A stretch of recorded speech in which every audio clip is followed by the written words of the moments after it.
It's strange, isn't it?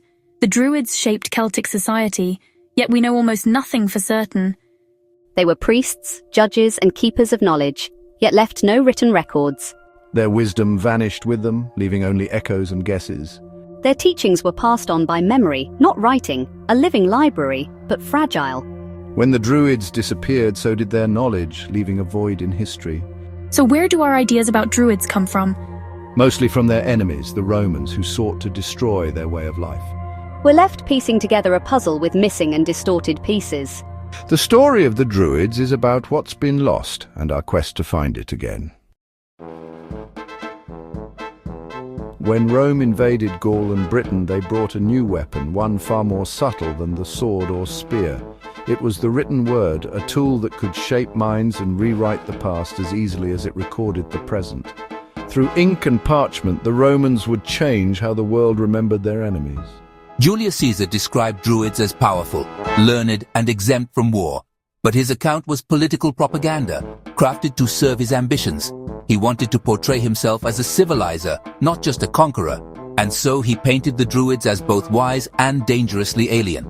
Caesar needed to justify his conquest to the Roman people, so he depicted the Druids as both sophisticated and savage, worthy of respect but also in need of Roman control.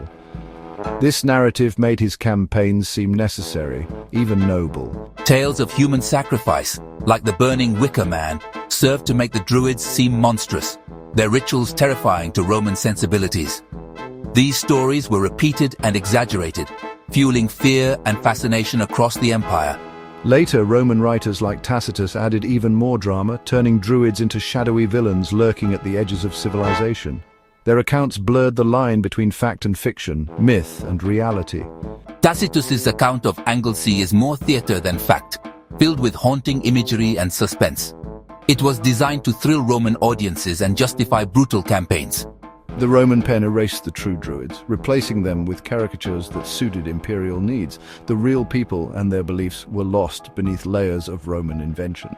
They defined Druids as bloodthirsty mystics, not judges or poets, erasing their roles as wise counselors and keepers of tradition. Today, the first thing we think of is a Roman horror story, not the reality of the Druids' complex society and spiritual life. The Romans controlled the narrative, and history followed, leaving us to search for the truth beneath centuries of myth and propaganda. If we look past the layers of Roman propaganda and the stories written by their conquerors, a much richer and more complex picture of the ancient Celts begins to emerge, one that challenges the stereotypes we've inherited. Archaeology reveals that Druids were far more than just priests. They were astronomers, scientists, judges, and the intellectual glue that held Celtic society together. Their knowledge of the stars, the seasons, and the natural world was advanced for their time, and their influence reached every aspect of daily life. The Romans, however, ignored or misunderstood these roles. They dismissed the Druids' sophisticated herbal medicine and deep understanding of nature as mere superstition, failing to see the science and wisdom behind their practices as healers and natural philosophers. They also erased the memory of female Druids, though Irish legends still remember powerful women leaders and wise women who shaped their communities and stories. But perhaps the greatest loss was their philosophy, a belief in the soul's immortality, the cycles of rebirth, and a spiritual connection to the land that shaped their laws and their sense of justice. Caesar mentioned this only to explain Celtic bravery in battle, but he missed its deeper meaning, a worldview that offered hope, resilience, and a sense of belonging to something greater. This philosophy shaped not just their rituals, but their laws, their connection to the natural world, and their understanding of justice and community. The Romans couldn't, or perhaps wouldn't, comprehend this profound philosophy, and so it was gradually silenced. What we lost was not just a religion, but a unique way of seeing the world, a perspective that valued harmony, wisdom, and the cycles of nature. The Druids' silence is a story of erasure, of voices lost to time and conquest, and of what might have been had their wisdom survived to shape our world today. Sometimes, the earth itself whispers the past. In the stillness of a bog, secrets are kept for centuries, waiting for the right moment to be revealed. The land holds memories deeper than any written record, and every gust of wind across the marsh seems to carry echoes of ancient lives. In 1984, Lindoman was found in an English bog, astonishingly preserved from the Iron Age. His discovery stunned archaeologists and historians alike, offering a rare, tangible link to a world long vanished. The peat had protected his body for nearly 2,000 years, preserving not just flesh and bone, but a moment in time. His body told a story of ritual death, head wounds, a cut throat, strangulation. Each injury was deliberate, suggesting a ceremony rather than a random act of violence. The marks on his body became clues, piecing together a narrative lost to history. His last meal was charred bread, a ritual act. This simple burnt offering hints at beliefs and customs that shaped his final hours, connecting him to a community and its gods. This seemed to confirm Roman tales of sacrifice, but the truth is more complex. The Romans wrote of barbaric rituals, but their accounts were colored by conquest and misunderstanding.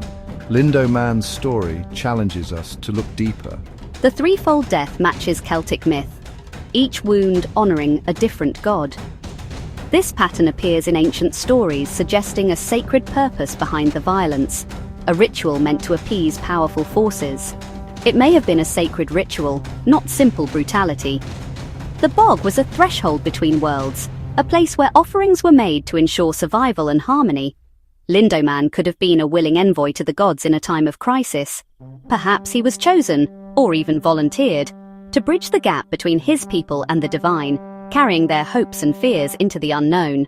His death forces us to reconsider Roman accounts. What was once dismissed as savagery may have been a profound act of faith, misunderstood by outsiders. This was not chaos, but a structured ritual with deep meaning.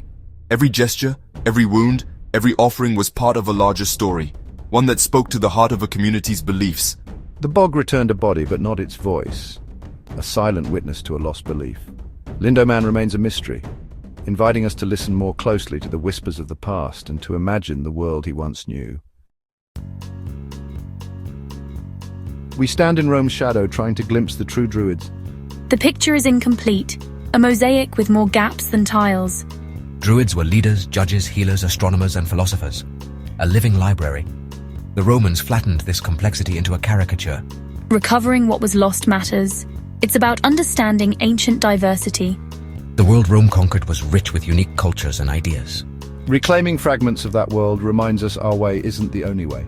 The quest for the Druids teaches us to question who writes history and what's left out. The silence of the Druids is a testament to the power of erasure. The mystery endures, urging us to keep searching for the whispers of the past.